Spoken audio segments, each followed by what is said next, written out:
بسم اللہ الرحمن الرحیم۔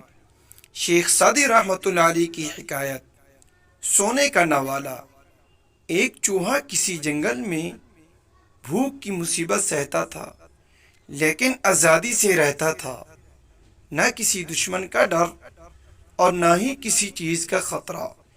ایک دن قصبہ سے چوہے کا ایک مہمان آیا اور جنگل میں 2 روز گزرنے کے بعد اس چوہے سے بولا، تمہاری زندگی قابل افسوس ہے، فاقوں پہ مرتے ہو اور روکھی سوکھی کھاتے ہو۔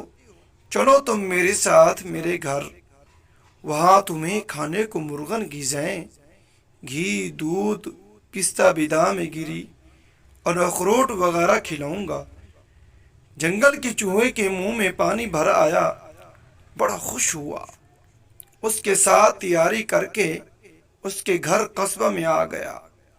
ہر طرف عیش و عشرت کا سامان دیکھ کر خوشی سے پاگل ہو گیا، اچھی اچھی چیزوں پر ٹوٹ پڑا اور دل میں کہتا جا رہا تھا کہ اب کبھی جنگل میں نہ جاؤں گا، رات دن یہیں رہوں گا اور مزے اڑاؤں گا۔ ابھی وہ مزے لوٹ ہی رہا تھا کہ ایک بچہ اندر آیا۔ اس نے چوہا دیکھا تو ایک پتھر اٹھا کر مارا۔ اگر جنگلی چوہا بھاگ کر بل میں نہ گھس جاتا تو اس کا کچومر نکل جاتا۔ تھوڑی دیر کے انتظار کے بعد جنگلی چوہا گری بادام کے مزے کے لیے دوبارہ باہر نکل آیا۔ بڑی احتیاط سے گری بادام کی طرف سرکنا شروع کیا۔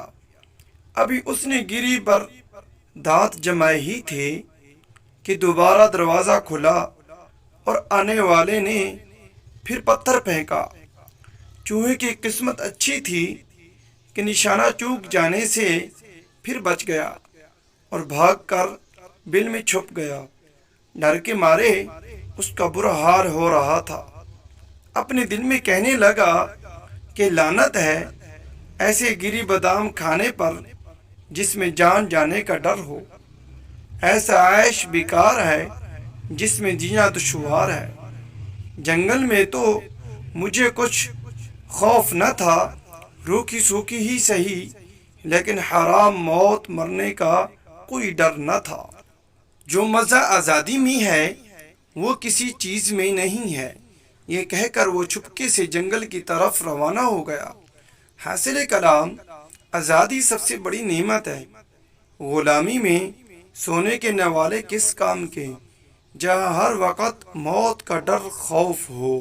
اگر ہماری ویڈیو آپ کو اچھی لگے اس کو لائک، چینل کو سبسکرائب، ساتھ دیے گئے بیل آئیکن کے بٹن کو ضرور کلک کریں۔